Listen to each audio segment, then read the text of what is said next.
welcome to the latest panel.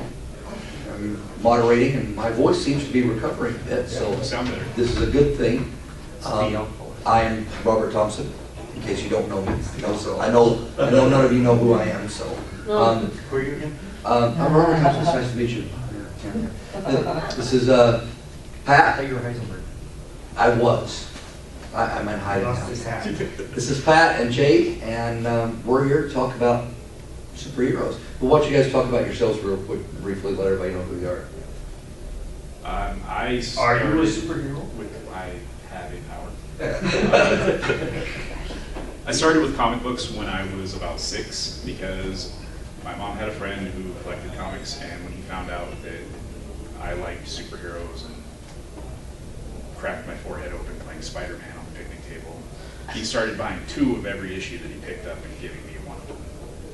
And so my first experience was DC, and that just kind of stuck with me. I mean, I like characters from every comic line, whether it's Dark Horse, Valiant, DC, Marvel, a lot of independents. But DC's always kind of been my right there. Well, I'm Pat. I've been in comic books not as long as Gay, but I've been pretty much, mainly I started with the cartoons and that. I'm a Marvel guy and some independents, but I prefer Marvel over DC because DC sucks. But yeah. I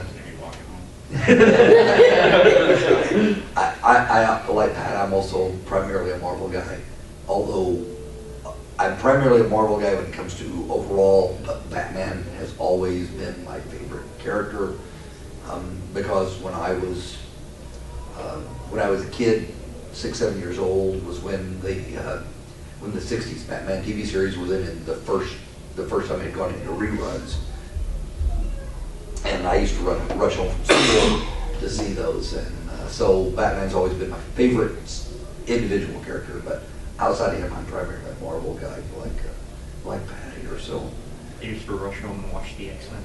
Yeah, there you go.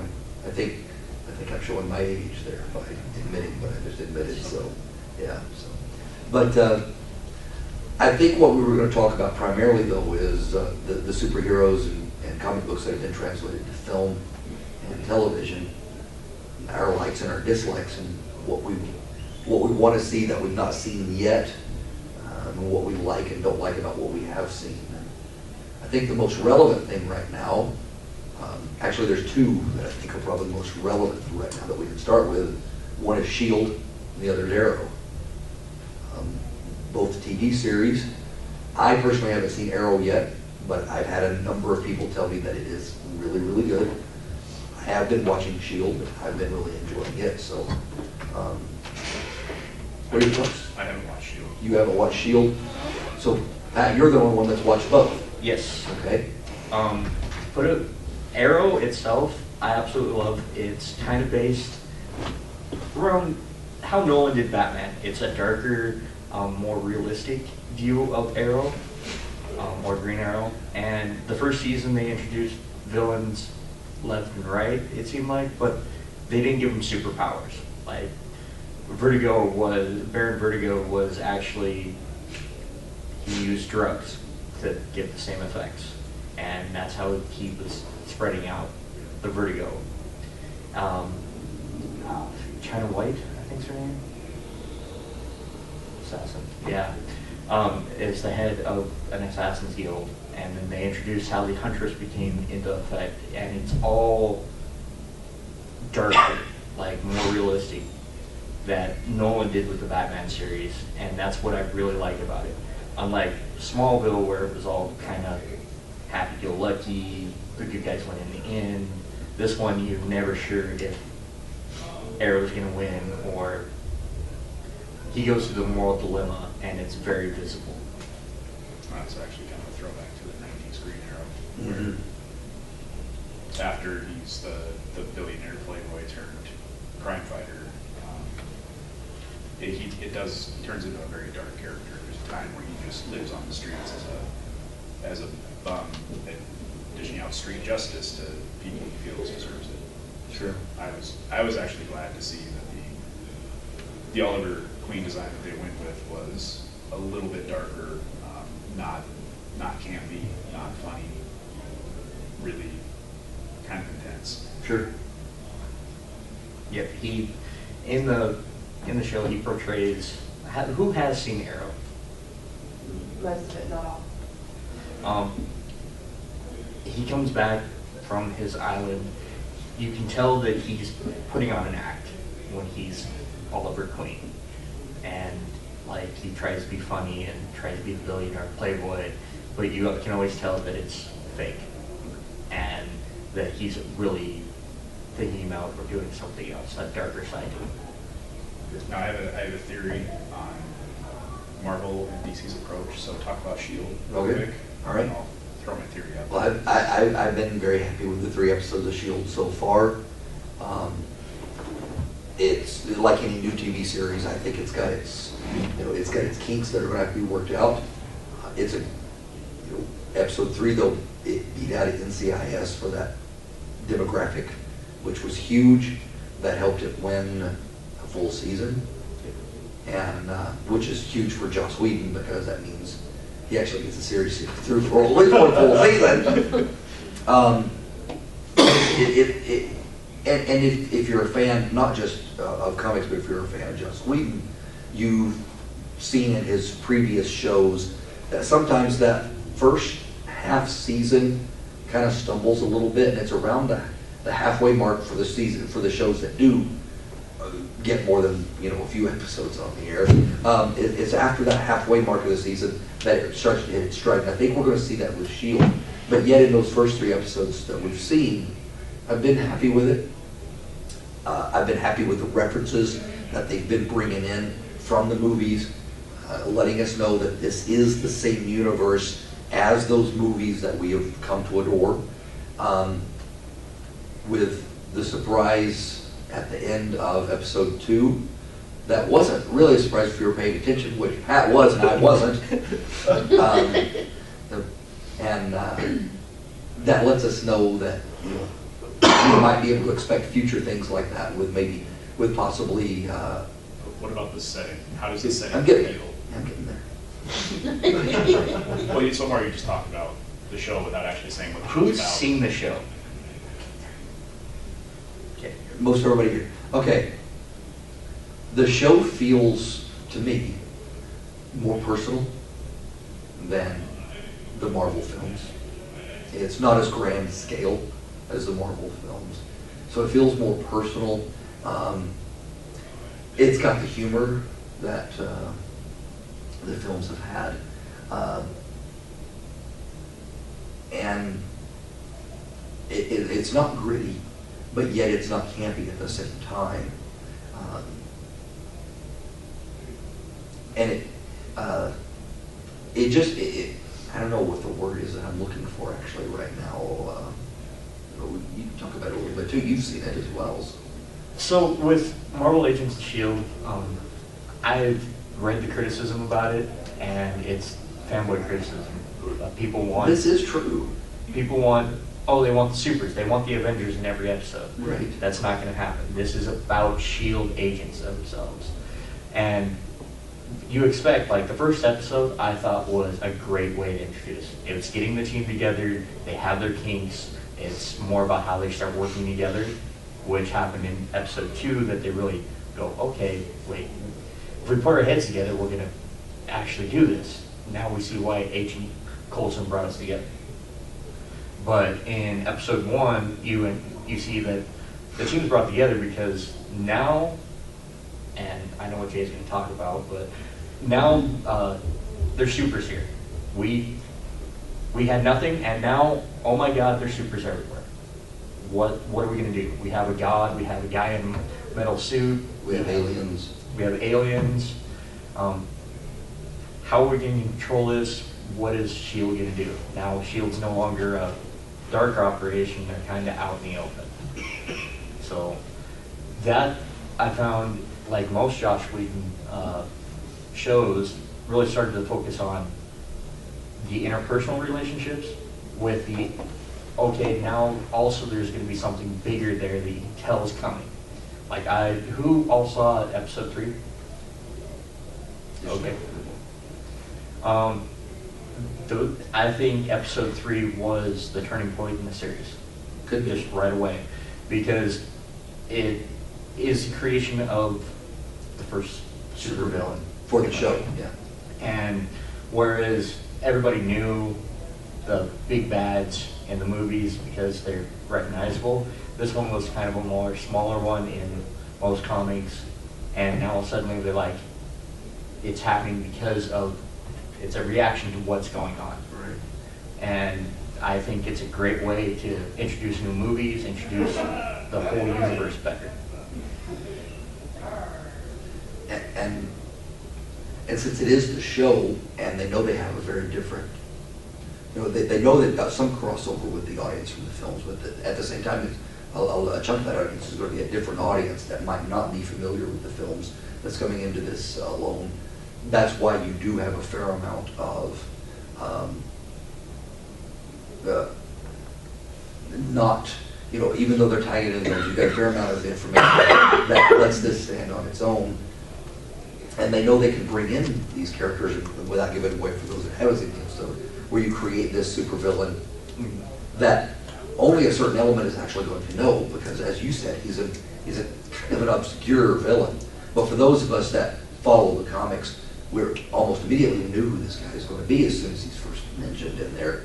And well, his name, when they show him for the first time, I think you have a name tag, and you're like, what of it? Yeah, yeah, I know who that is. So, but I think that also goes to the level of detail that Whedon and the other people working on the show, Marvel Disney, is giving the people like you and I that love those comics and want to see that translated into a visual medium. You haven't seen it, but do you have any thoughts on it? Not on S.H.I.E.L.D. itself, but more on when I was asking you for the setting, I was asking you for the feel. Pat kind of touched on it. And I actually think it's kind of an about face from where the movies have gone. Because if you look at the development of the Arrow TV show and basically everything that's happened after the Nolanverse Batman for DC, and you look at everything for Marvel from Iron Man 1 on, there's two very distinct thought processes that go into the development. In the Marvel side, they're building a world around their superheroes. Right. Their superheroes exist. People aren't really freaking out on the ground when everything's going on. They're kind of in awe. On the DC side, they're injecting superheroes into the real world. Right. They're grounding the superheroes in real reactions, real cities. You look at the Batman that we have, it's very different from the Batman that we got before. You look at Man of Steel. Man of Steel, at the end of it, he's not really a hero. He's not recognized as a hero yet. He's trying, he's doing his best, but the big chunk of that movie centered around real people's reactions to this global threat that they've never had to deal with. So I think that both sides of that coin, they appeal to people for different reasons. If you want the high action, bright and shiny heroes, Marvel's done that exceptionally well. Yes. If you want something that feels a little closer to home and has those interpersonal connections that Marvel didn't really have before S.H.I.E.L.D.,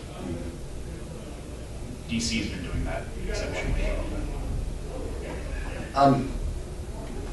To put it in more comic terms, Marvel's films are more classic 4-color. DC's are more Iron Age. Iron Age, exactly. They are more late 80s, early 90s Iron Age, exactly.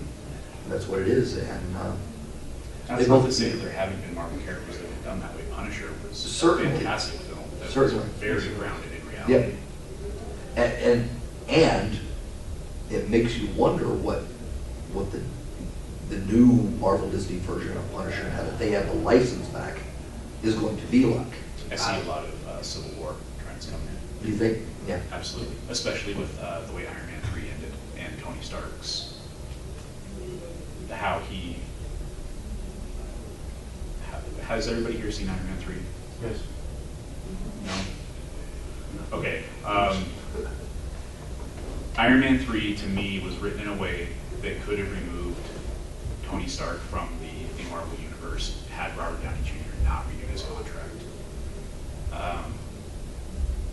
At the end of Iron Man 3, I think you can already start to see the divide happening between his goals, what he has planned for Iron Man, and what the Avengers set up.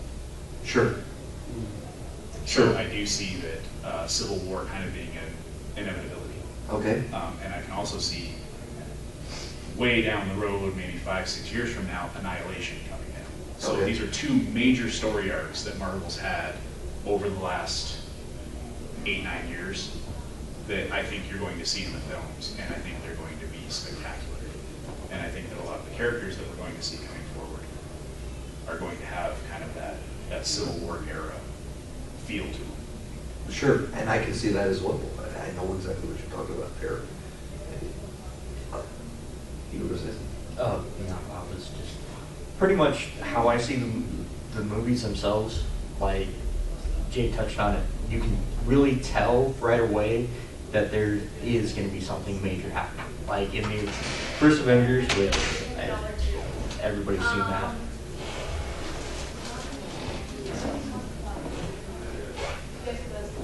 Everybody's probably seen that easily by now.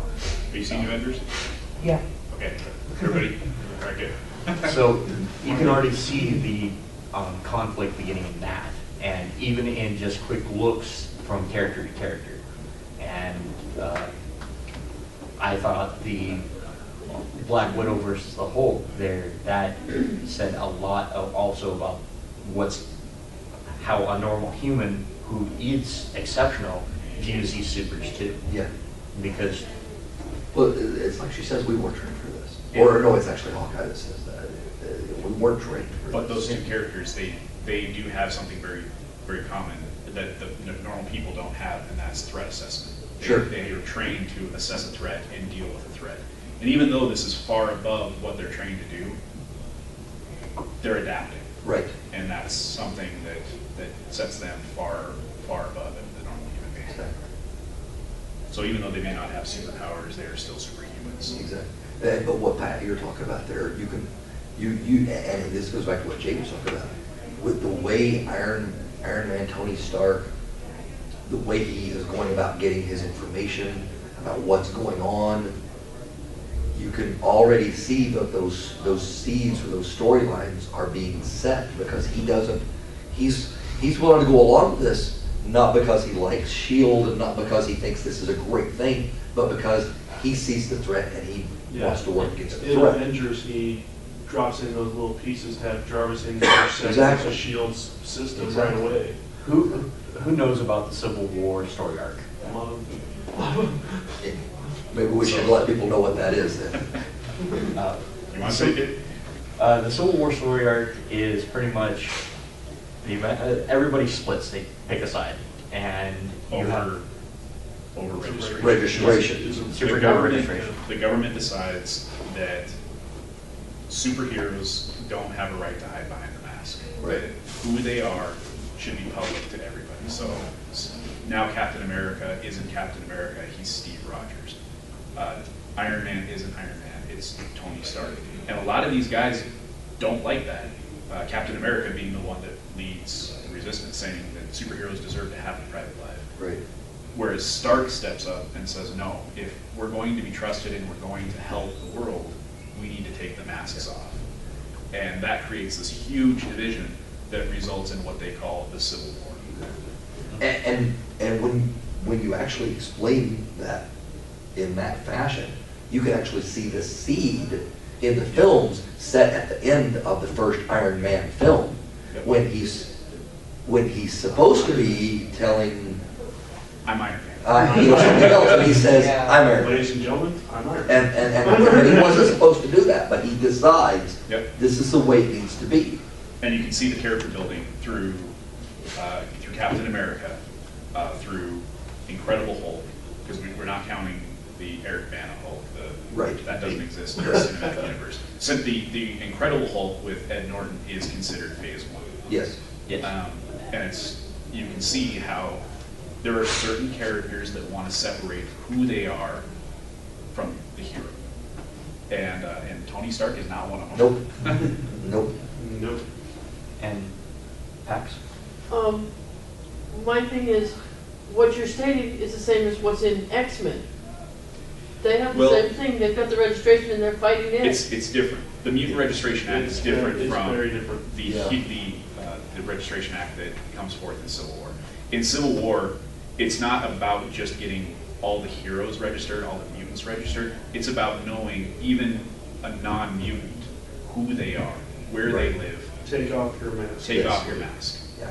In the Mutant Registration Act, it was about making sure that all mutants, whether it was Cyclops with I-beams or whether some guy that had six fingers on one hand, that they were registered because it was a prejudicial issue against mutants. With Civil War, it was about no secrets.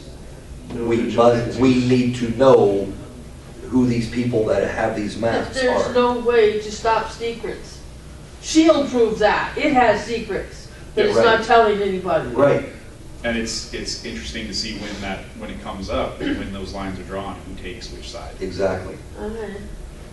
And you can even see some of that within the Avengers film. Oh, And Which is why I think that Civil War is inevitable. Right. The Feeling fact that that they're taking- Iron Man and Captain America were at each other's throats from the get-go. Yeah. You have to put the armor on. And does everybody know, when we said phase 1, does everybody know the different phases that's going on?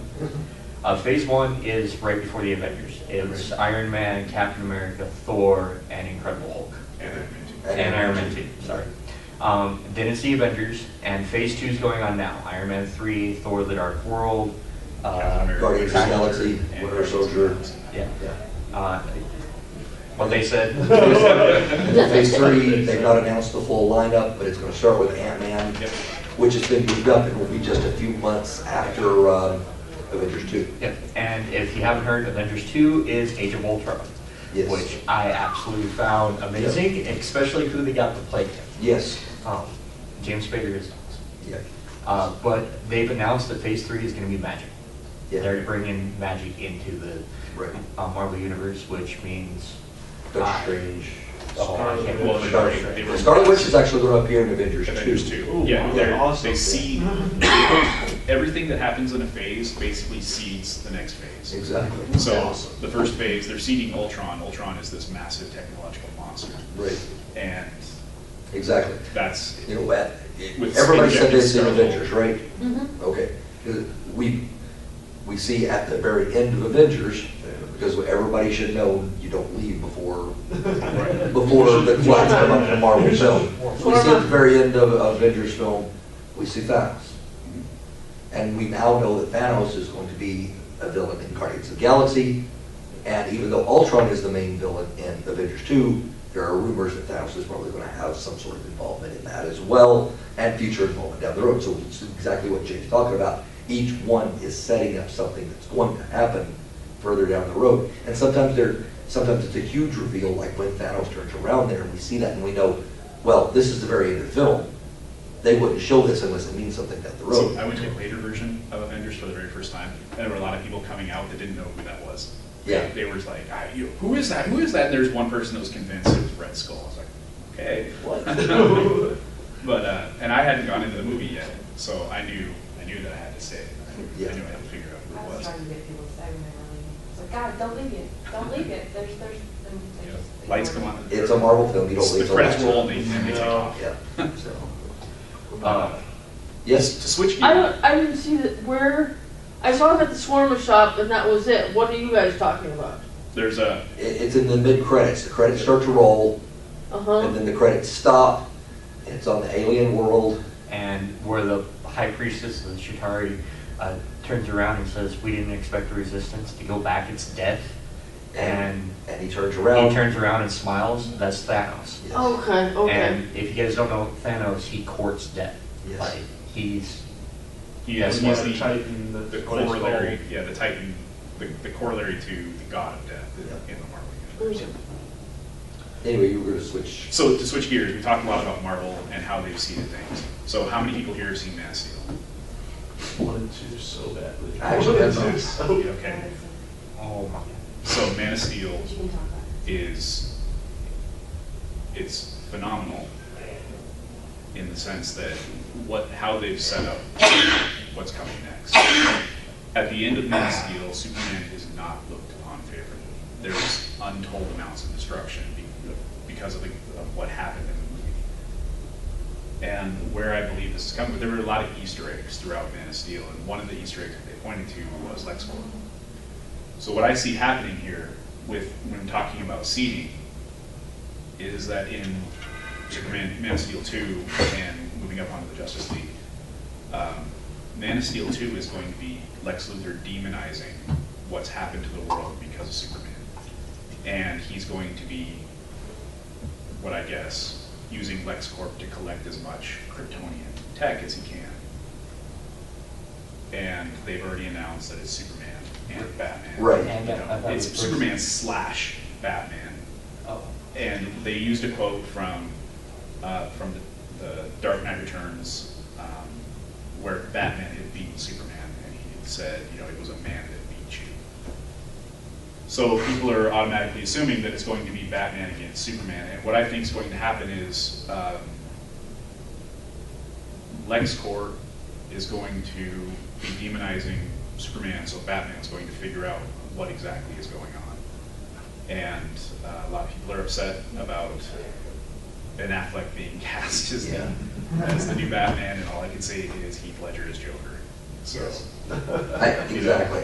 don't count your chickens before they're hatched. When the news first came out, I was upset, but the more I thought about it, the more I thought, you know. They're going for a little bit older, a little bit more grizzled Batman. And with the DC movies that came before, like I was saying, they were being injected into the real world. I had a really hard time wrapping my head around how they were going to do a Justice League movie. Man of Steel was the first DC movie that's come out that made me believe that it's possible. My favorite hero is Green Lantern, and look at the movie that got.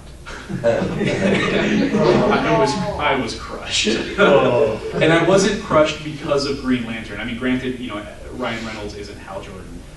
I was crushed because of Parallax. Oh God.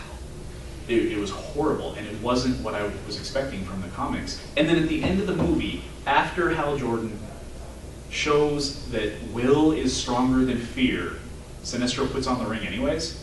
I mean, really? I don't... There are a lot of seeds in that movie that I think were very, very poorly done. Marvel, when it comes to live action movies, they're the king. They know what they're doing.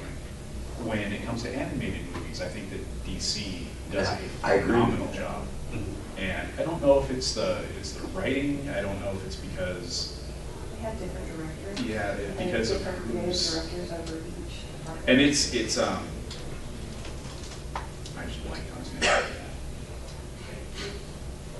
Teen Titans animated series. Who's the GFGR director? Yeah, too. Yeah.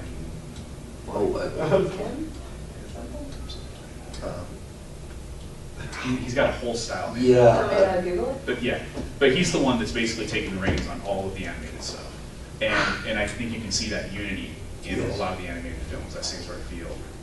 And I think that Marvel, since the Marvel Cinematic Universe has really dropped the ball with their animated films. I think that the Hulk Iron Man movie was really hard to get through. I couldn't finish it.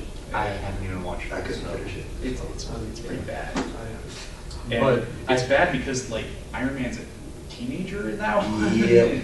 Like they got the voice actor that they got for him was horrible, and the voice actor they got for Hulk was horrible, and the writing was just not real clean.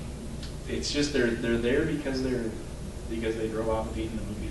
Exactly. Like, we got to do something with it. You know, part of it, the way I've thought about it is that Marvel still thinks that the animated, they still think that they're for kids. Yep. And they're not trying to make a story that those of us that are in our, But they're not trying to make a story that those of us in our 30s, 40s, 50s can relate to. Whereas DC, on the other hand, seems to be doing a fairly good job of that because their stories are more, you know, not realistic, but more believable in the characterizations. It's like they put more effort into it. Yeah, and I just picked up Flashpoint a little bit ago. It's the Flash going back and fixing his. I swear a DC character has, every time there's an important person in their life die, like their mother, father, or something like that. In Batman's case, both of them. But Birds are dead. I love the meme. Has everybody seen the meme where the kid finds this genie? He goes, rubs it, and he's like, genie's like, you got one wish. He's like, I want to be Batman. So he pulls out a gun and shoots both his parents. Yeah, and then it pans out, the kid's crying over his parents and their bats everywhere. I still laugh about it, but really, I find that it's more darker, and the animated, I love it. And if Marvel's doing the Josh Whedon overseeing everything for the cinematic universe now, they said, here you go, you got a following, you've nailed Avengers, whatever you want. And that's why he's coming out and saying, I'm putting Scarlet Witch and Quicksilver in there. Yeah. And they're technically in the gray area.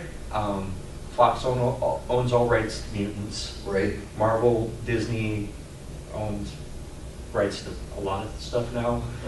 But they've officially said, hey, in X-Men Days of Future Past, they're going to have their own version of Quicksilver. Yeah, and Scarlet Witch. Is that official that Scarlet Witch is going to be in that one as well? Yep. Okay. So they're very important to Yeah. Magneto. Exactly. And that's the thing, is in Days of Future Past, they can talk about it being mutants, talk about their relationship with Magneto.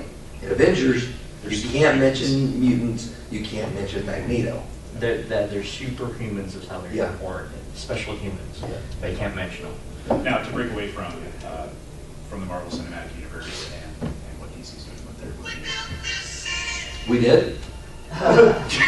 Sorry. How many people saw The Amazing Spider-Man?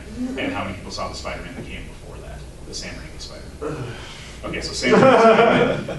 You had a pretty decent intro to the first of the Spider-Man movies with and it was just like they went straight off the cliff. Yeah. It was horrid. A lot of people were jaded going into The Amazing Spider-Man. I didn't go to the theaters. I waited till it was on TV. See, and I thought it Yeah, was same Yes. here. I actually swore to a friend I was not going to see it in theaters. that was a very common Yep. reaction to it Chad made me because watch it. Yeah. people were so disgusted by Yep. the third And then after Spider-Man movie. it came out in theaters for like last 3 years, I was hearing how great it was, Yep. and I was like, I'm still not sure. I bought the DVD. And- It What's was- that? I bought the DVD and burned it. Of which one? The Amazing Spider-Man. Okay. Really? Yeah. It was that bad for you? Yes. Oh. See, I thought it was great. I thought I It thought was it a great good. representation of Spider-Man because one of the things that really pissed me off about the Sam Raimi Spider-Man is that they completely changed Peter Parker. Yes. He said that when he was designing the character, that there's no way a high school student could be smart enough to design web shooters, and so that's why he has him coming out of his Okay, organs. He's mutated, Yeah. and that's part of his thing. In the new one, Peter Parker is a genius. Yes. And Peter Parker's parents were geniuses, and they pinch off of a really obscure one shot where it was his parents were agents of S.H.I.E.L.D. Yeah. What they're trying to do, what Sony's trying to do with that character, is they're trying really hard to bring it into what the Marvel Cinematic Universe Yes. has built up. And I think that the flavor that they're going with Spider-Man is excellent for it. Yes. And I really hope one day that it's all. In fact, I don't know how many people know about this, but Sony was in talks with Marvel, and they didn't quite get it in time. If they had been talking a month earlier, 2 months earlier, Oscorp Power would have been in the Battle of New York. Exactly.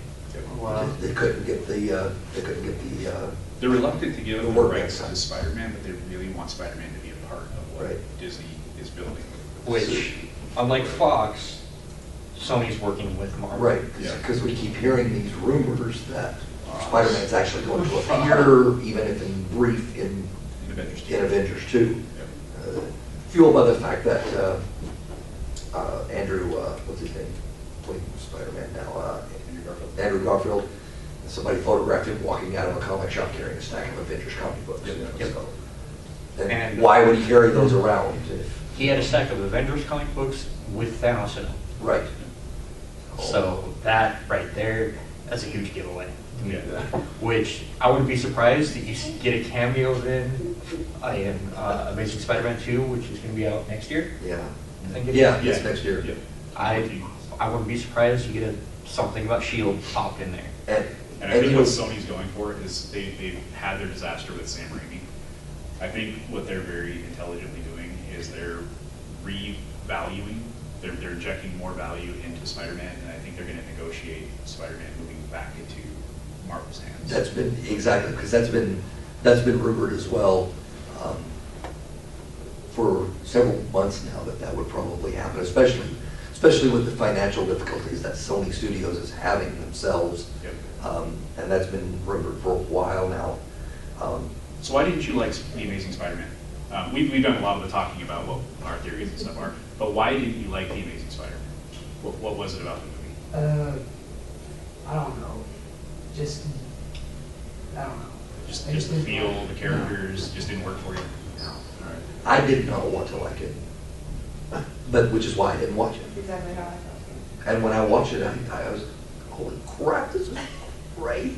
That's the Spider-Man I grew up with. This is the Spider-Man I want. This is the one I read in the comics. And I think that Man of Steel actually suffered kind of the same fate, where there were a lot of people that couldn't see past Christopher Reeves not being Superman. Yeah. You know, that That's growing true. up, man. That's probably my problem, and I'll probably have the same reaction once I see it on Yeah. DVD. And it was really hard for me to wrap my head around it, you know, being Henry Cavill and not Christopher Reeves. And I think one of the most heart-wrenching moments in my comic life was the issue of Rolling Stone where Christopher Reeves is in a wheelchair and he's got the Superman cape draped over Yeah. him. I mean, that was, Yeah. it's really hard to fill those shoes, but I think with Man of Steel, they don't try to fill those shoes, they pay respect to those Sure. shoes. I've discussed this with Jay before. Superman, the character, is my least favorite comic book character. I just don't care for the character. But that original Superman film, Christopher Reeves, is my all-time favorite comic book film. I can watch that film over and over and over again because it was so true to the comic, as the comic was at that time. Right. So to completely get away from Marvel and DC, there's one movie that I want to talk about when it comes to superheroes, and that's John Carter. How many people saw John Carter? John Carter, for a lot of people, the trailers, it was some generic sci-fi planetary exploration type thing. John Carter is the grandfather of superheroes. I don't know if you guys know this, but he was written in 1912, and he is a superhero. He goes out, it's a human being that lands on Mars unexpectedly through kind of mystical technological means, finds out that he's faster, stronger, more durable, and this character changes the entire face of the planet that he lands on. He completely changes 3 separate civilizations and kind of brings them all together. So John Carter is a movie that I think is completely underappreciated, and if you haven't seen it, see it, because it is a great superhero movie that a lot of people don't consider a superhero. Exactly. It's the way I looked at it, and it took me until it actually came out on the movie channels to actually sit down and record it and watch it afterwards. When I watched it, I'm like, why didn't I go see this in theaters? Poor marketing. Exactly. Horrible marketing. Marketed so horribly. The trailers, I had no idea what it was even about. Right. Well, that's Some the thing is, alien movie. Disney was afraid to call it John Carter of Mars because they were afraid of alienating people that don't like sci-fi, and they were afraid of calling it John Carter and the Princess, I think, it was was talked about. Princess of Mars, which is the original book that the first movie is based off of. That was the first book in the series that introduces the character, which is a great book. All of them were. But they were afraid to call it Princess of Mars because they were afraid people would think it's just another Disney princess, and boys wouldn't go see it. And so they just completely botched the marketing on this thing. Yeah. The trailers, they hacked them up into pieces. when I'm watching, I'm like, this is where superheroes come from. This is the grandfather. He is the granddaddy of everything that we have today.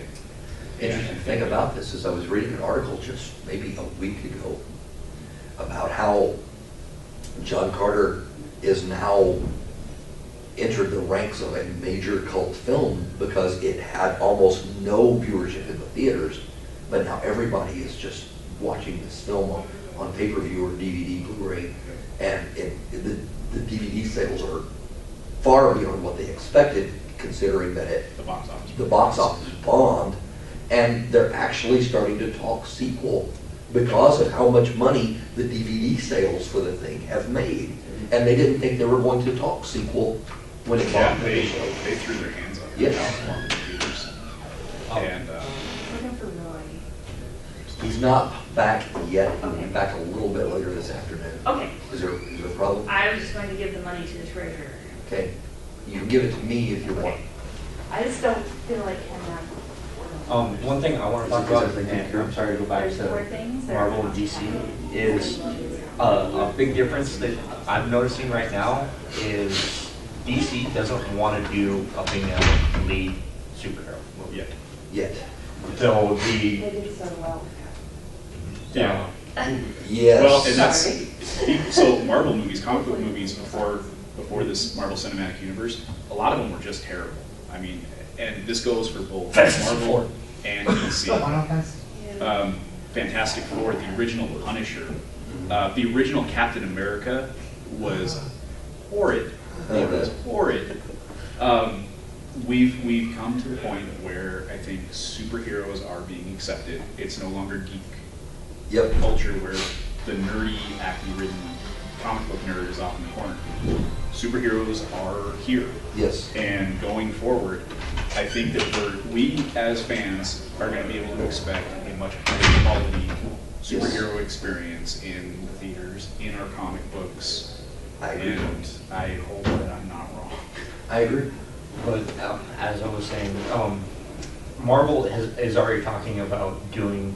Josh Whedon has straight up said, and he's been known to do strong female leads, that he wants to do a straight up female lead superhero, and he's talking, I think, Captain Marvel. Yeah. Yeah. Is that who he's talking about? There's kind of rumored that Black Widow, but not sure on that. Now I'm losing my voice. You're welcome. But DC has been so anti doing anything. Marvel has hopped right into a lot of things. Having the first gay hero too. They're actually in talks with Yeah, I'm Toronto. frightened of it Because we've seen what they've done before. exactly, so I'm really nervous. DC's I- so hit and miss with their live action films. That's the I thing. think that's why Man of Steel, a lot of people are like, no thanks. Since I haven't seen Man of Steel, of the ones that I have seen, the only DC-based films that I have seen in probably the past 2 decades that I've liked was the Nolan Batman trilogy. All the others I just Up until were wastes of time, 2 hours. I saw Man of Steel, Captain America was my like top 10, my number 1 for all the Marvel cinematic movies that come out, Sure. and really all the superhero movies up to that point. When Man of Steel came out, it's battling with Captain America for my number 1 spot. I have some problems with Man of Steel as a comic book fan and as a writer and as a comic book writer. I also have a few issues with Captain America, which is why there's no clear winner. Sure. But, It's surprised to hear he even likes movies. I swear. I take him to a movie and he's like, I don't like it. I have very high standards when it comes to film. Very, very high standards. And I get called a film snob a lot because of it. And frankly, I'm okay with that. Because there have been a lot of movies that I've turned off with 15 minutes left to go because there's a lot better ways I can spend my time than sitting through that last 15 minutes. But we're down to the wire, so any questions for anybody, any opinions for anybody? I mean, we're not the only ones up here with opinions, so. What do you anybody guys chime want in? to see? Or what do you really not like? Know that she wants to see a Loki movie all the time. Oh, number 2 should be called Monkey. Yeah. There you go. Since there's no questions that I've heard. I thought Smallville, what did you guys think about Smallville? Smallville, I thought for it was the the time, best 10-year show. For the time that it was made, was great. I thought it was perfectly made for TV. It kept the audience going. I liked towards the end when it really started bringing in like their version of the Justice League.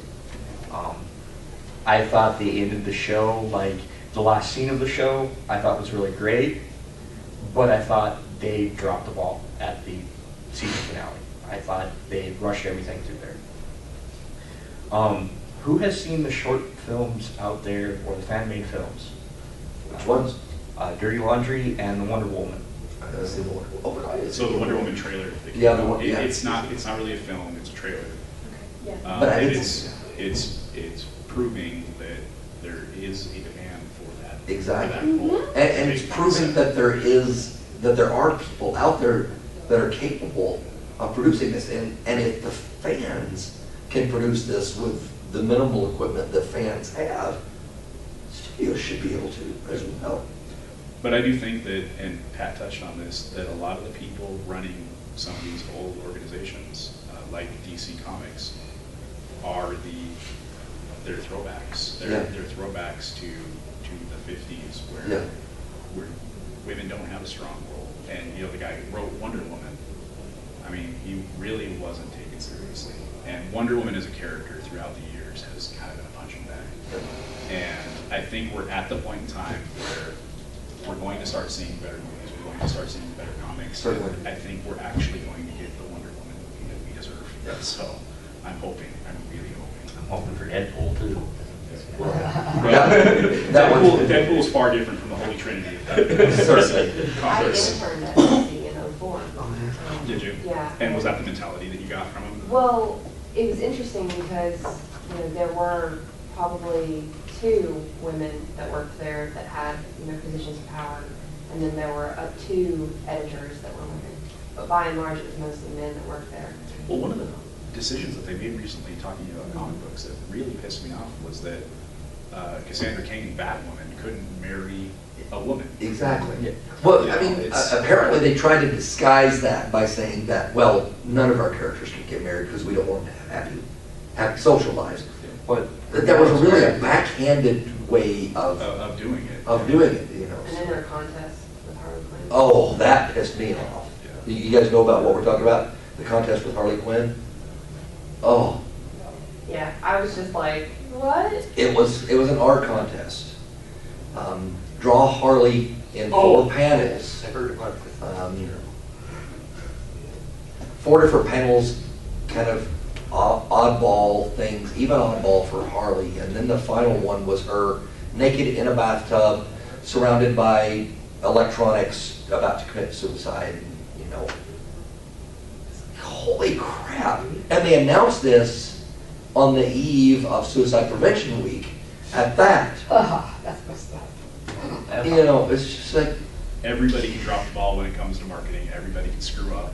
I really hope that what Marvel's done with especially the Avengers breaking so many records, and with Man of Steel, the tonality of Man of Steel, I think it's showing that comics need to change. Movies are proving that with the audiences that they're getting. And so going forward, I really hope that the quality of our superhero movies just continues to I agree with that. Last thing I'm going to say is I actually stopped reading new issues. I stopped buying new comics a little over a decade ago because I got kind of frustrated with the direction of some of the storylines, and I got frustrated with some of the art. I kept up with the storylines. I would read synopsis of the major events, so I knew, because I'm still interested. I still love those characters. I still want to know, so I would read the synopsis on all the major story arcs and events, so I knew what was going on. But then last year, or maybe I think it was last year, Jay asked me, "Have you ever heard of this app called Comixology?" I said, "No, I haven't." He showed it to me on his iPad, and I almost didn't give his iPad back to him. And I downloaded it, and I've been getting comics on Comixology, catching up on the last decade of stuff I've missed out. Marvel Mondays. And now I no longer have, I don't have the long boxes cluttering up every place anymore. I've just got my tablet and a got them all right there, and I can read, and I can take them with me everywhere I go. And Jay, thank you for showing me that app. I didn't know Anything to it drain your pocketbook. There you go. There you go. So we're out of time, and I was hoping for a lot more. I could go on for hours about this. So that easily. But thanks for being here. Yep, It's definitely. very appreciated. What's comic book? It's a coloring book. Coloring The book? Marvel comic Avengers There you go. coloring book. There you go. There you go. There you go. No, we take it, I'll take it, Danny. There you go. Well, thanks, folks. All right, thanks, We better guys. get out of here for the Yep. next one.